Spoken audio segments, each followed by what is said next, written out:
교회는 하나님의 집, 진리의 기둥과 터라고 말씀을 드렸는데요. 그러니까 진리 안에 제대로 서 있지 않은 교회는 그래서 하나님의 교회로서의 역할을 다 할 수 없습니다. 지난주, 그러니까 2023년 7월 11일 크리스천 투데이에 올라온 기사가 하나 있습니다. 미국 연합 감리교라는 큰 미국의 교단이 있는데요. 그 교단 UMC라고 합니다. 그 교단을 탈퇴하려는 교회에 대한 기사였어요. 그 교회에는 이 교단을 탈퇴하고 싶어 했는데 그 이유를 물어보니까 기본적인 기독교 교리와 성경의 권위를 부인하는 교단에 속할 수 없기 때문이다 라고 이야기를 했습니다. 여러분도 아마 그러실 거예요. 유평교회가 만약에 어떤 교단에 가입이 되어 있는데 그 교단에서 예를 들어서 우리는 동성애를 앞으로 지지하겠다, 그런 동성애자인 목회자를 세우는 것을 우리가 허용하겠다, 이런 식의 결정이 나면 이 교단에 우리가 계속 들어있어야 할지 말아야 할지를 고민하게 될 겁니다.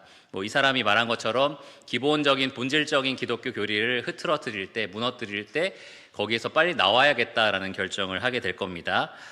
그런데 이 교회가 많이 고민하는 이유는 무엇이었냐면 이 교단을 탈퇴하는 비용이 약 40억이라고 해서 그래요. 굉장하죠. 엄청나죠. 만약에 유평교회가 그런 환경에 처해 있다고 생각하시고 우리가 그래서 이 교단을 나와야 하는데 특별 헌금을 내서 40억을 모아서 이 벌금을 내겠습니다, 이런 식으로 만약에 우리가 한다면 이게 엄청난 돈의 가치를 우리가 이렇게 낭비하는 게 아닌가라는 생각이 드실 수도 있습니다. 그런데 여러분, 그만큼 교리는 중요합니다. 그만큼 교리는 중요합니다. 하나님의 교회를 견고하게 서게 하거나 아니면 완전히 무너뜨리는 그것이 바로 교리의 문제이기 때문입니다. 지난주부터 저희가 유평교회의 교리가 무엇인지를 살펴보고 있는데요. 특별히 기본적인 교리 혹은 본질적인 교리를 살펴보고 있습니다. 무슨 말이냐면 이 교리를 우리가 지지하지 않는다면, 이 성경이 가르치고 있는 이 가르침을 우리가 따르지 않는다면 교회로서 우리가 서기를 포기하는 그런 본질적인 진리다라는 말입니다. 지난 시간에 성경이 무엇인지 또 삼위일체가 무엇인지를 다뤘고요. 오늘은 하나님의 속성에 대해서 함께 살펴보려고 합니다. 그래서 오늘은 하나님의 속성, 그리고 다음 시간에는 하나님의 사역 중에 아마 창조와 사람 정도를 다루게 될 것 같습니다. 그러면 하나님의 속성, 핵심 구절들을 좀 살펴보겠습니다. 앞으로 한 4구절 정도를 살펴볼 건데요. 이 4구절은 어떻게 우리가 하나님의 속성을 알 수 있는가, 눈에 보이지 않는 하나님에 대해서 우리가 어떤 분이다 라고 우리가 확신할 수 있는가, 그 질문에 대한 답을 이 성경 말씀을 통해서 함께 살펴보겠습니다. 첫 번째로 우리가 하나님을 알 수 있는 방식은 하나님께서 우리에게 만물을 통해서 보여주셨기 때문입니다. 계시하셨기 때문입니다. 핵심 구절 한번 같이 읽어볼까요? 시작.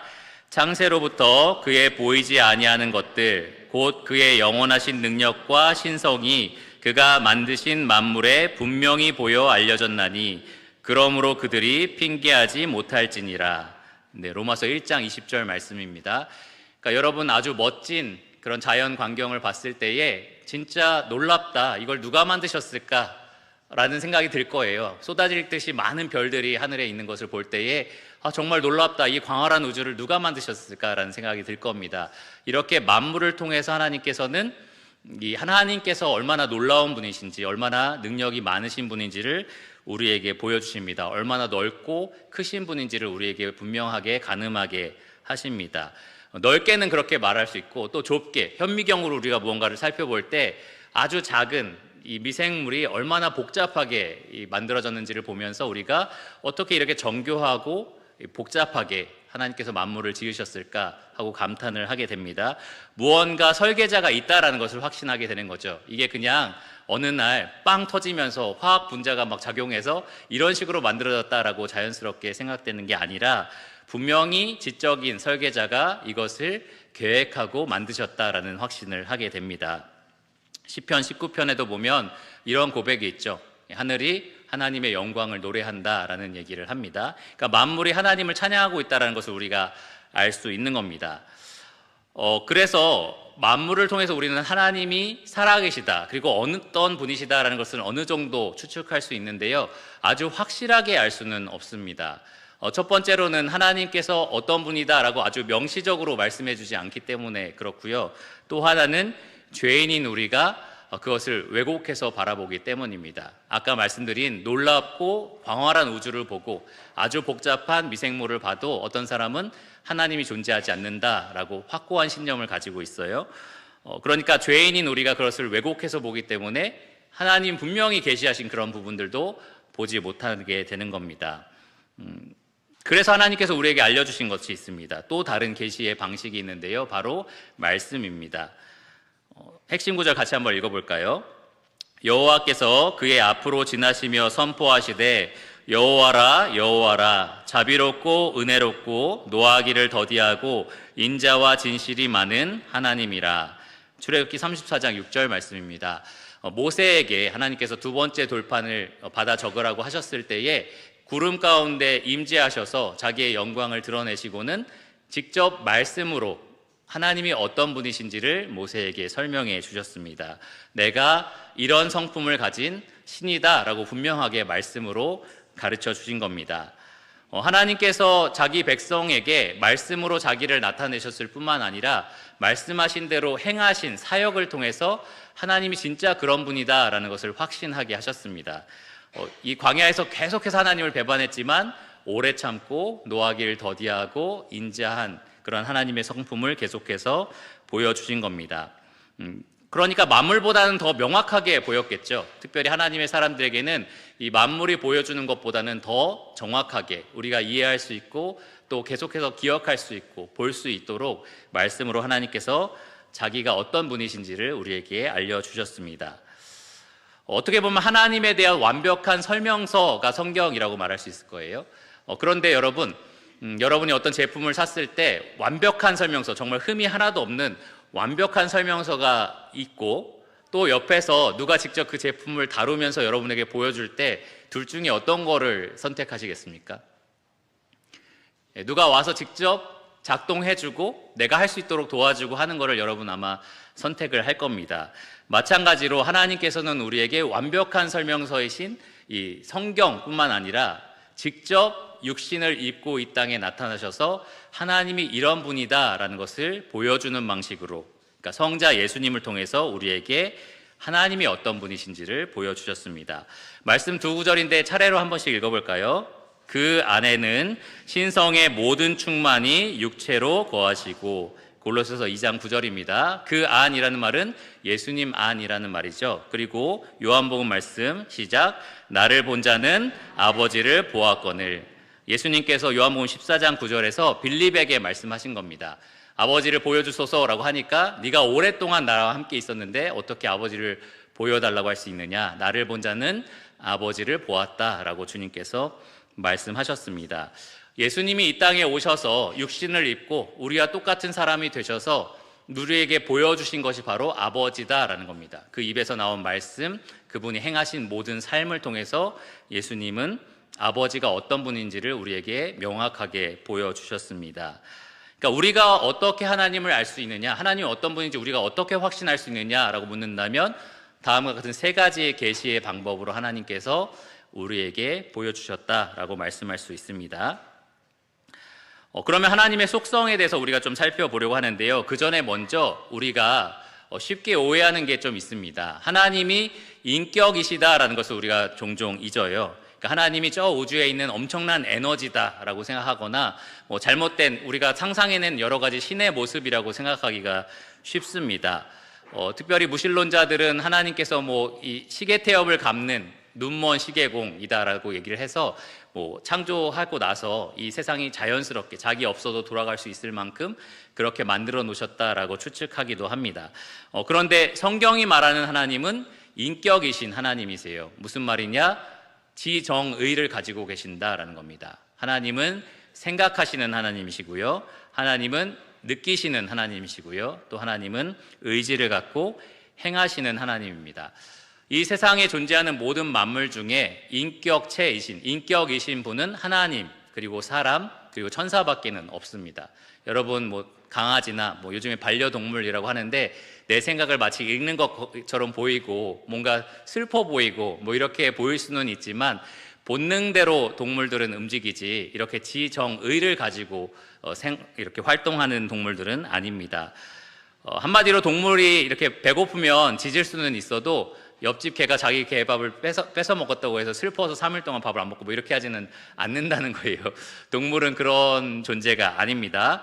이렇게 생각하고 느끼고 그리고 의지를 갖고 행동하는 존재, 인격이신 분은 하나님, 그리고 그 하나님 형상대로 지음받은 이 천사와 또 사람뿐입니다. 여러분 성경을 보시면 하나님이 느끼는 그러한 장면들 많이 보실 거예요. 예수님도 슬퍼하기도 하셨고 공의로 분노하기도 하셨고, 그리고 성령도 근심하신다라는 표현이 있고요. 하나님도 구약 성경에 보면 분노하실 때도 있고 후회하실 때도 있고 그리고 기뻐하실 때도 있습니다. 그러니까 하나님 정말 느끼신다라는 것을 우리가 또 이해할 수 있어요. 그러니까 우리가 앞으로 말하는 이 하나님이 그냥 무슨 AI처럼 아니면 무생물처럼 우리가 그냥 연구한 어떤 대상이 아니라요, 우리가 서로 이렇게 교감하는, 서로 관계를 맺는 사람과 사람의 관계처럼 인격체이셔서 우리가 관계를 맺을 수 있는 분이다라는 사실을 여러분 꼭 기억하시기를 바랍니다. 관계적이다라는 거죠. 그래서 하나님은 우리를 창조하시고 돌보시는 하나님이시고요, 하나님을 사랑하는, 그래서 친밀한 관계가 맺어져 있는 하나님의 백성에게는 하나님이 그들을 구원하시고 영원한 생명을 주십니다. 그리고 하나님의 원수가 되기로 작정한 사람들은 하나님이 그들을 심판하시고 영원한 형벌을 가하십니다. 그러니까 그런 관계성이 분명히 있다는 거예요. 앞으로 우리가 살펴볼 하나님의 속성들을 살펴보면서 이런 하나님이 나와 어떤 관계인지를 좀 잘 생각해 보시기를 바랍니다.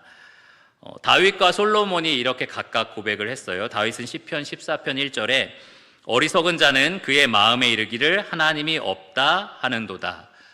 인생을 살면서 여러 가지 지혜로운 사람도 있고 똑똑한 사람도 있겠지만 하나님 없다라고 말하는 사람만큼 어리석은 사람은 없다라는 겁니다. 하나님 정말로 존재하시고 그러한 사람들과 관계를 맺으시는 분이기 때문입니다. 하나님 없다 무시하면서 살아가는 사람들은 언젠가 그 하나님의 심판을 받게 될 겁니다. 하나님이 분명히 그것을 상관하신다라는 거예요. 그의 아들 솔로몬이 이 지구상에서 가장 지혜로운 사람이라고 꼽히죠. 그는 아버지의 이 가르침을 약간 바꿔서 이렇게 설명했어요. 잠언 9장 10절에 여호와를 경외하는 것이 지혜의 근본이요 거룩하신 자를 아는 것이 명철이니라. 그러니까 하나님을 없다고 말하는 사람이 어리석었다면 반대로 하나님을 경외하는 사람, 그분과 올바른 관계를 맺고자 하는 사람이 정말로 지혜로운 사람이다, 정말로 명철한 사람이다 라고 말한 겁니다. 아마 이 수업을 듣고 계시는 여기 계신 성도님들은 하나님과 친밀한 관계를 맺고 계신 분들이 많이 계실 겁니다. 여러분이 관계를 맺고 계신 인격이신 하나님이 이런 분이다라는 사실을 오늘 분명히 알고 그리고 그것에 기뻐하시기를 바랍니다. 그럼 하나님의 속성을 좀 살펴보겠습니다. 원래 하나님 아버지, 예수님, 그리고 성령 하나님 이렇게 따로따로 살펴볼 수도 있는데요, 특별히 오늘은 신성, 이 하나님께 속해 있는 속성이기 때문에 이 삼위 하나님께 모두 해당되는 것들을 찾아서 이렇게 살펴보겠습니다. 사실 이 구절 하나하나를 다 읽지는 않을 거예요. 근데 이것의 개념들을 그냥 설명하고 넘어갈 건데요, 여러분이 이것을 볼 때 알 수 있는 것은 성경이 삼위 하나님 모두에게 이 똑같은 성품이 발견된다고 이렇게 우리에게 말해주고 있다라는 사실입니다. 삼위 하나님, 그리고 한 분이신 하나님이 똑같이 영원하시고 불변하시고 전지전능하시고 거룩하시고 주권적이시고 또 편지하신다라는 사실입니다. 여러분, 하나님은 단일하신 하나님이다라는 것을 좀 기억하실 필요가 있습니다. 무슨 말이냐 하면 우리 인간은 사랑 조금, 공의 조금 뭐 이런 식으로 성품이 조금씩 있고 그것이 막 변하잖아요. 어떨 때는 마치 분노 100%인 것처럼, 어떨 때는 사랑이 100%인 것처럼 이렇게 막 변질됩니다. 근데 하나님은 그런 분이 아니다라는 거예요. 하나님은 이런 성품들이 50% 이런 식으로 섞여 있는 분도 아니고, 그리고 어떨 때는 이것만 있고 어떨 때는 저것만 있고 이런 분이 아니라 각각의 속성이 완벽한 형태로 완전하게 무한하게 가지고 계신 분이 바로 하나님이시다라는 겁니다. 이 속성이 섞이거나 서로 상충되지 않는다라는 사실이에요. 모든 속성들이 하나님에게는 무한하게 또 영원히 하나님에게 속해 있습니다. 여기 보시면 제가 비공유적 속성이라고 했는데요, 그 다음 장에는 공유적 속성도 나옵니다. 무슨 차이냐 하면 우리 인간과는 공유하지 않는 속성, 오직 하나님께만 해당하는 속성이다라는 말입니다. 비공유적 속성이 그런 의미예요. 혹시 이 가운데 나도 하나 가지고 있습니다 라고 생각하시는 분? 저는 불변합니다. 저는 전지합니다. 예, 그런 분 없으시죠? 그런 분이 계시다면 큰일 날 일입니다. 그리고 하나님은 이 모든 속성을 다 가지고 계신다라는 겁니다. 이것을 좀 한마디로 정리해서 설명하면 이렇습니다. 하나님은 그 존재에 있어서 영원히 존재하십니다. 영원 전부터 계시고 영원 후까지 계시는 그러한 하나님이십니다. 하나님은 가지고 계신 속성이 절대로 변하지 않습니다. 오늘은 거룩하신데 한 10,000년 지나면 거룩함이 90%로 줄고 이렇지 않다라는 거예요. 그분이 가지고 계신 속성은 무한하면서도 영원합니다.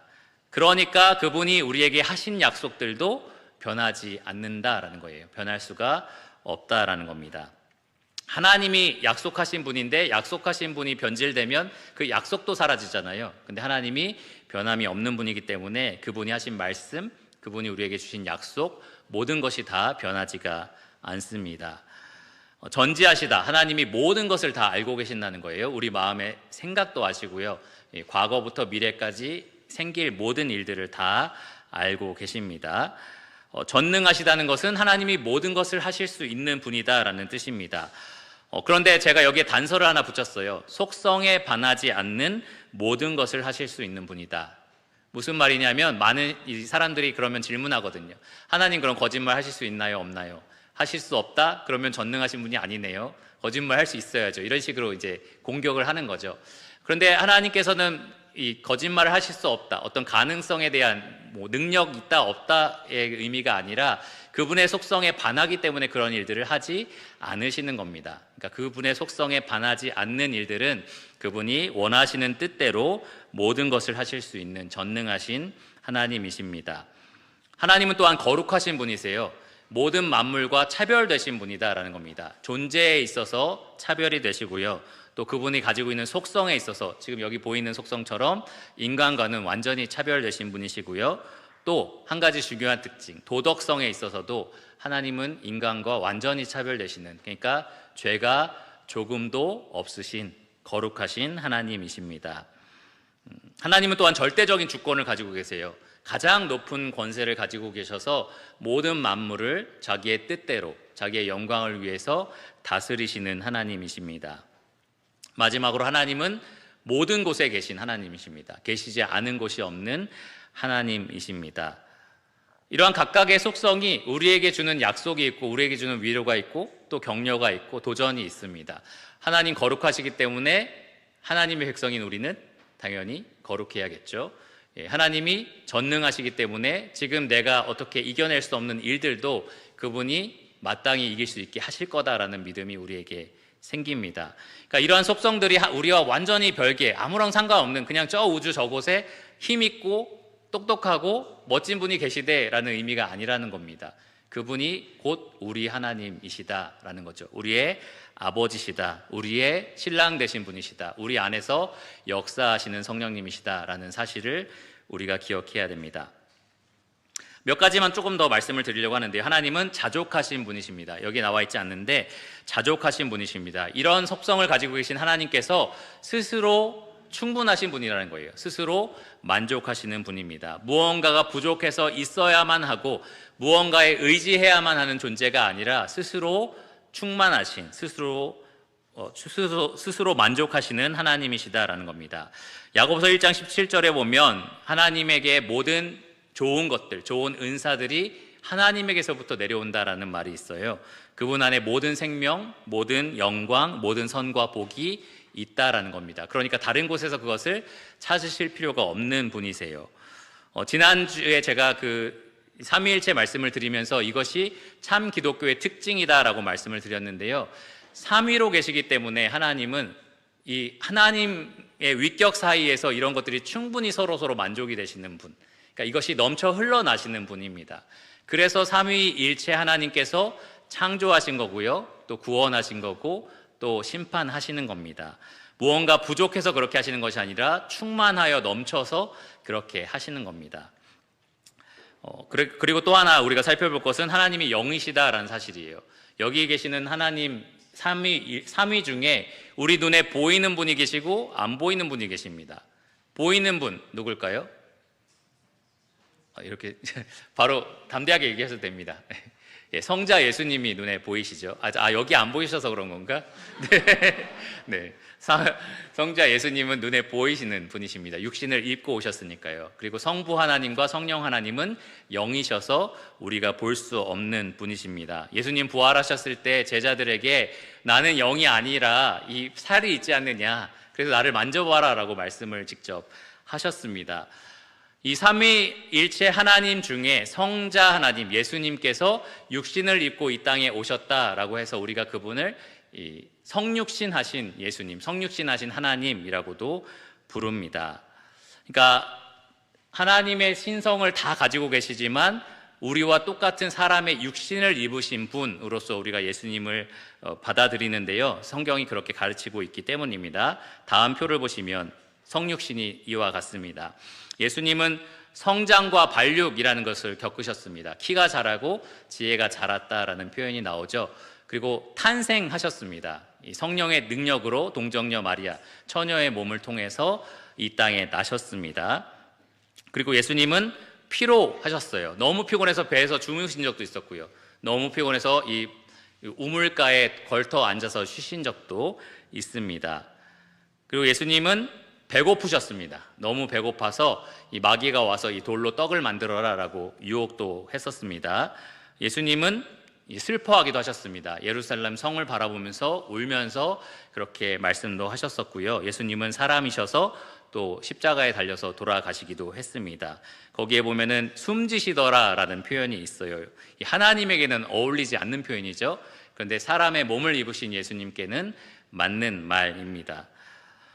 여기 보시면 이 두 가지 표, 이 양쪽에 그런 항목들이 있죠. 영원하심, 불변하심, 전지하심, 전능하심, 거룩하심, 주권이 있으시고 편지하시다라는 것이 하나님의 속성인데, 예수님은 이 속성이 육체 안에 온전히 거하시는 분이셨지만 이 신성을 자기의 특권으로 여기지 않으셨어요. 하나님과 동등된 분이셨지만 그것을 마땅한 것으로 여기지 않으셨습니다. 자기 자신을 비워서 종의 형체를 입으셨습니다. 그렇다고 해서 신성이 사라졌다는 말이 아니에요. 그 신성이 육체 안에 거하셨다라고 골로새서 2장 9절에 분명하게 말합니다. 하지만 예수님은 동시에 사람으로서 참 사람의 특징을 모두 다 가지고 계시는 분이셨다라는 겁니다. 예수님의 인성과 신성은 서로 섞이거나 분리되거나 하지 않는 그러한 특징을 가지고 있습니다. 왜 그러면 예수님이 인성을 입으셨느냐? 바로 하나님 아버지를 우리에게 눈에 보이도록 나타내 보이시기 위해서였고요. 또 하나는 사람으로서 사람을 대신해서 십자가에 달려서 대속의 구원을 이루기 위해서였고요. 마지막으로는 이 땅에 세워질 나라에서 이 사람을 대표하여서 이 온 세상을 통치하실 그런 왕으로서 다스리기 위해서였습니다. 그러니까 하나님의 신성에 대해서 우리가 배우면서 동시에 예수님은 이러한 인성을 입으셨다는 것을 우리가 성경적으로 받아들일 필요가 있습니다.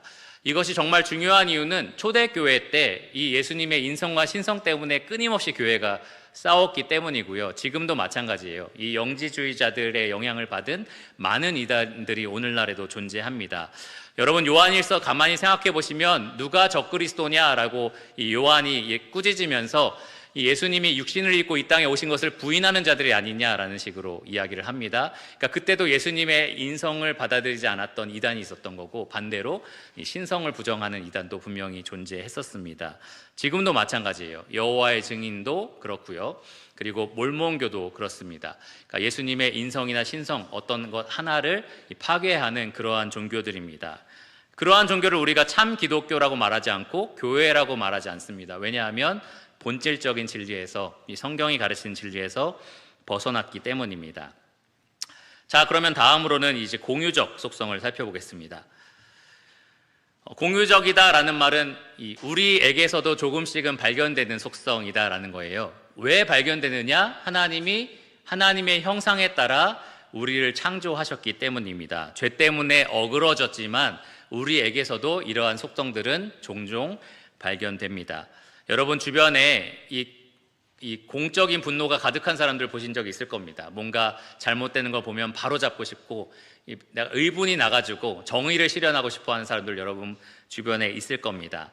또 사랑이 넘치는 사람들, 그러한 사람들도 주변에 있을 거고요. 뭐 자비가 좀 빼어난 사람들도 있을 거고 특별한 사람들이 종종 주변에 있을 겁니다. 그러한 아름다운 성품들이 어디에서부터 비롯되었느냐, 기원이 어디냐라고 한다면 바로 이 하나님 형상, 그러니까 하나님에게서부터 났다라고 우리가 말할 수 있을 겁니다. 하나님의 속성을 우리와 공유하셨기 때문에 우리가 공유적인 속성이라고 말을 합니다. 그런데 여러분 기억하실 때에 하나님이 우리와 똑같다고 생각하시면 안 돼요. 여기에 나와 있는 여러 가지 아름다운 속성들 혹은 미덕들은 이 하나님에게 있어서는 완벽한 형태로 있다라고 우리가 생각을 해야 됩니다. 우리는 한계가 있어요. 사랑에도 어느 한계가 되면 갑자기 돌변해서 막 분노하고 그러잖아요. 근데 하나님은 그렇지 않습니다. 하나님은 각각의 속성들을 완벽한 형태로 무한히 가지고 계시는 그러한 하나님이십니다. 아까 말씀드린 것처럼 각각의 속성이 서로 상충되지도 않아요. 우리가 요즘 용서 시리즈를 배우고 있는데 이 용서라는 것이 하나님의 공의뿐만 아니라 하나님의 사랑이 함께 실현되는 거라고 많이 강조했었잖아요.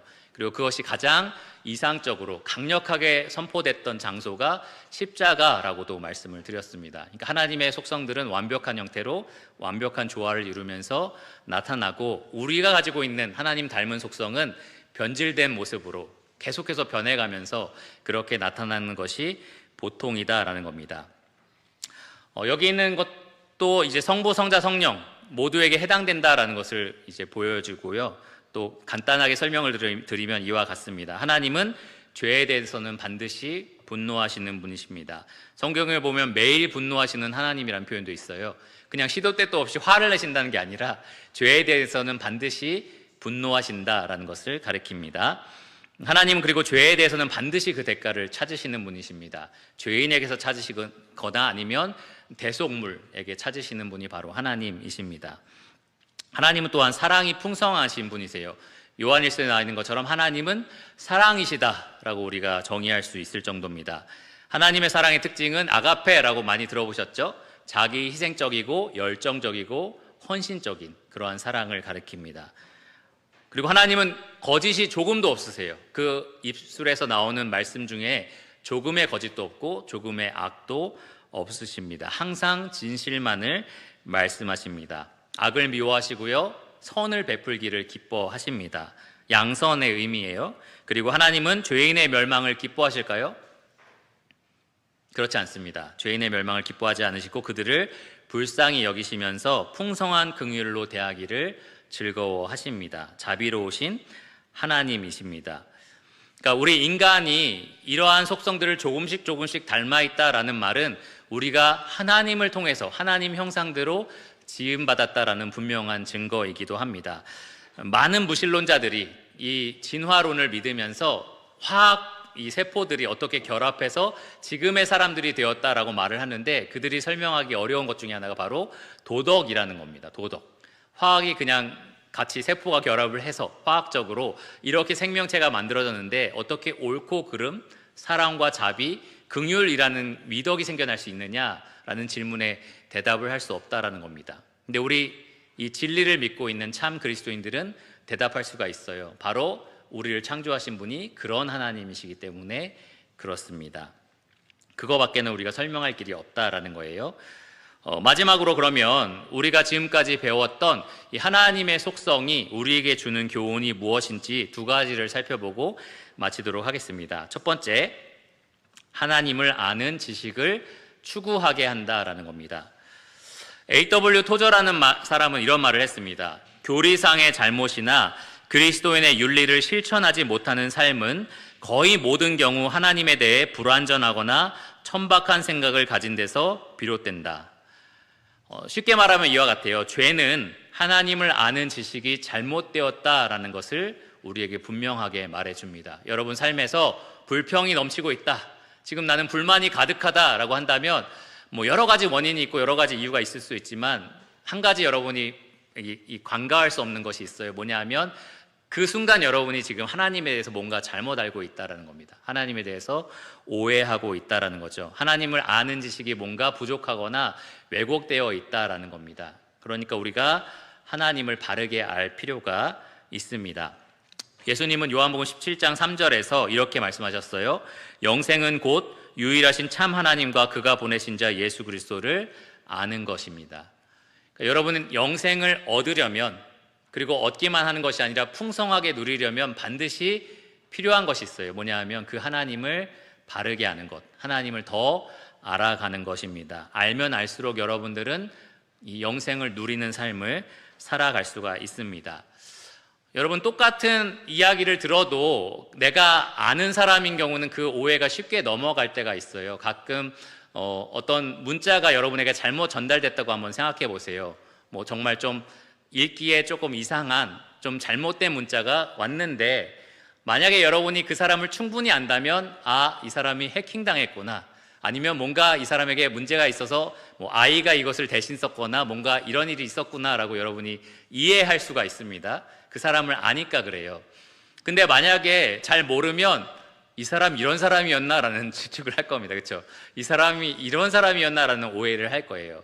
그 사람에 대해서 충분히 알면은 아마 그런 오해가 사라질 겁니다. 마찬가지로 여러분이 하나님을 제대로 아신다면, 정말 하나님을 더 깊이 더 친밀하게 경험하고 알아가신다면, 여러분 삶에, 특별히 환경이 여러분을 압도하고 상황이 여러분들을 그렇게 옳지 않은 길로 몰아갈 때도 여러분들은 하나님에 대해서 오해하지 않고 영생을 충분히 누리는 삶을 살아갈 수 있을 겁니다. 하나님을 아는 지식을 열심히 부지런히 여러분 구하셔야 되는 거고요. 얻으셔야 하는 거고요. 또 동시에 그 지식을 여러분 삶의 곳곳에 바르게 적용할 수 있는, 그것을 우리가 지혜라고 하거든요. 지식을 삶의 제때제때 제대로 적용할 수 있는 능력, 그것이 바로 지혜인데, 그 지혜를 여러분이 얻으시려면 반드시 하나님이 어떤 분이신지를 바르게 아셔야 합니다. 여러분이 매일 하나님께 기도하는 그 시간을 하나님 아는 시간으로 만드시기를 바라고요. 여러분이 매일 성경 읽기 하는 그 시간도 그냥 읽기 목록 체크하는 시간을 위해서 하는 게 아니라, 내가 이 말씀을 통해서 자기를 드러내신 하나님을 조금 더 알아야겠다라는 목적을 가지고 읽으시기를 바랍니다. 여러분 지금 공예배 시간에 참여하고 계시는데, 그냥 형식적으로 매너리즘에 빠져서 그냥 예배에 참석하지 마시고요. 이 예배를 통해서 임재하고 계시고 자기를 드러내시는 하나님을 내가 조금 더 알아야겠다라는 마음으로 그렇게 예배에 참여하시기를 바랍니다. 성찬도 그렇고요, 찬양도 그렇고, 말씀 시간도 그렇고, 여러분 성도들과 나누는 교제도 그렇고요, 여러분의 섬김과 봉사를 통해서도 내가 하나님을 조금 더 알고 힘써 알아야겠다라는 생각을 가지시기를 바랍니다. 앞에 있는 말씀 한번 읽어볼까요? 첫 번째 말씀 시작. 그러므로 우리가 여호와를 알자, 힘써 알자. 두 번째 말씀, 오직 우리 주 곧 구주 예수 그리스도의 은혜와 그를 아는 지식에서 자라가라. 여러분, 이것이 여러분 삶의 모토가 되시기를, 그래서 매일매일 하나님을 더 힘써 알아가시기를 바랍니다. 제가 참 여러 번 말씀드린 것 같은데, 제가 올해 아내와 지금 결혼 15주년을 맞이했어요. 그래서 꽤 오래 살았다, 내가 한 사람을 이렇게 오래 사는 적은 처음인 것 같다는 생각을 가지고 있는데, 그런데 아직 다 알지 못해요.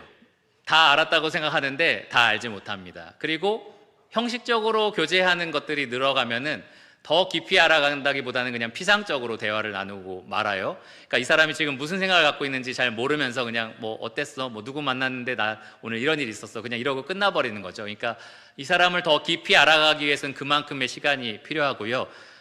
부부로서 더 깊이 알아가서 친밀함을 누리는 것만큼 복된 것은 없다는 생각이 듭니다. 하나님도 그렇습니다. 여러분, 아까 살펴본 하나님의 속성들 얼마나 아름다워요. 여러분, 이 세상에서 가장 부하고 가장 권력이 많으시고 가장 능력이 뛰어나고 가장 지혜로우신 분, 게다가 사랑이 풍성하고 자비가 풍성하고 오래 참으시고 그리고 의로운 것들을 추구하시는 분을 여러분 알고 계시는 겁니다. 개인적으로 연락할 수도 있고요, 사귈 수도 있고 하루 종일 대화를 나눌 수도 있습니다. 근데 그런 분을 내가 알고자 하지 않는다면, 알라고 우리에게 주신 은혜의 방편들을 그냥 형식적으로만 사용한다면 우리는 정말로 귀한 가치들을 놓치면서 이 세상을 살아가고 말 겁니다. 하늘나라 가서는 우리가 조금 더 알게 되겠지만, 이 땅에 있는 그 기회들을 놓친 거에 대해서 정말로 후회하게 될 겁니다. 그러니까 여러분, 매일매일의 삶에서 하나님을 더욱 알자, 힘써 알자라고 다짐하시기를 바랍니다. 두 번째는 다음과 같습니다. 하나님을 대하는 태도가 달라져야 한다는 거예요. 여러분, 하나님의 속성이 저렇다라는 것은 그냥 그렇대라고 끝나는 내용이 아니에요. 그렇기 때문에 내가 달라져야 될 부분이 분명히 따라옵니다. 각각의 속성은 그에 합당한 각각의 태도를 우리에게 요구를 합니다. 예를 들어서 아까 말씀드렸지만 하나님 거룩하시면 당연히 너희도 거룩할지어다라는 말씀에 따라 하나님 백성도 거룩하게 살아야 합니다. 베드로전서 1장 16절에 기록되어 있고요. 하나님은 사랑이시기 때문에 우리가 어떻게 해야 된대요? 우리가 서로 사랑하자. 하나님이 사랑이시니까. 그러니까 우리가 서로 사랑하는 것이 마땅하다라고 요한일서 4장 7절에 기록되어 있습니다. 우리가 왜 아무것도 염려하지 않아도 되죠? 기도와 간구로 하나님께 구할 수가 있기 때문인데, 그 하나님이 어떤 분이셔서 전지전능하셔서 우리에게 필요한 게 무엇인지 다 알고 계시고, 그것이 만약에 우리에게 필요하다면 정확한 때에 아주 충분하게 공급하실 수 있는 그러한 전능하신 분이시기 때문에, 사랑과 인자하심이 풍성하신 우리 아버지시기 때문에, 그래서 우리가 기도하면서 우리 마음과 생각을 평안으로 지켜낼 수 있는 겁니다. 하나님의 속성이 우리가 일상을 대하는, 그리고 또 삶의 어두운 그늘을 대하는 태도를 바꿔준다라는 거예요. 하나님 아는 것이 정말로 우리에게 영향을 미쳐야 한다라는 겁니다. 죄 많은 우리가 어떻게 하나님의 용서를 맛볼 수 있느냐? 아들의 피로 너희를 영원히 용서하셨다라고 선포하시는 하나님의 약속이 불변할 거다라고 우리가 확신할 수 있기 때문에 그렇습니다. 하나님은 전능하셔서 그 누구도 하나님 손에서 우리를 빼앗을 자가 없다. 우리는 이 성경 말씀에 확신할 수 있습니다. 하나님의 속성 때문에 그래요. 그러니까 여기에 나와 있는 이 속성들이 우리와 별개, 우리랑 아무런 상관없는 얘기라고 생각하지 마시고요. 그것이 하나님을 대하는 우리의 태도를 반드시 변화시켜야 된다라는 사실을 잊지 마시기를 바랍니다. 또 하나님을 대적하는 편에 선 사람들에게 마지막으로 말씀을 드린다면, 이 속성들이 여러분에게 그대로 미치게 될 겁니다. 그분의 공의로움이 여러분을 찾아오게 될 거고요. 반드시 행한 대로 갚아주신다라고 계시록에 말씀하신 것처럼 반드시 그렇게 하실 겁니다. 그러니까 우리가 이 말씀하신, 그리고 우리에게 육신을 통해서 보여주신 하나님의 속성을 그대로 바라보고요. 또 우리가 삶 가운데 경험하면서 이 하나님을 더욱더 알아가고, 또 하나님의 어떠하심에 따라서 우리가 맞는 삶을, 그 태도에 합당한 삶을 살아가기를 간절히 바랍니다. 한마디로 정리해서 말씀을 드리면, 결국에는 우리의 인생이라는 것은 이 예수님 말씀하신 것처럼 하나님을 얼마나 아느냐에 달려 있어요. 예수님을 얼마나 아느냐에 달려 있습니다. 얼마나 알고 그 아는 것에 따라서 사느냐에 달려 있다라는 겁니다. 여러 가지 바쁘고 여러 가지 복잡한 일들 여러분 하고 계시지만, 그 무엇보다도 가장 먼저 하나님을 아는 일에 힘쓰시고요. 또 하나님을 알아가는, 그러니까 지식적으로 아는 것이 아니라 삶으로서 경험하여서 알아가는 그러한 삶을 더욱더 힘있게 살아가시기를 바랍니다. 구약시대 하나님의 백성이 하나님을 아는 것에서 멈추고 잊어버렸을 때에 그들에게 미쳤던 결과물들을 한번 보시고요. 우리가 그러한 백성이 되지 않기를, 계속해서 하나님을 알아가는 백성이 되기를 간절히 구합니다. 그럼 기도하고 오늘 강의를 마치겠습니다.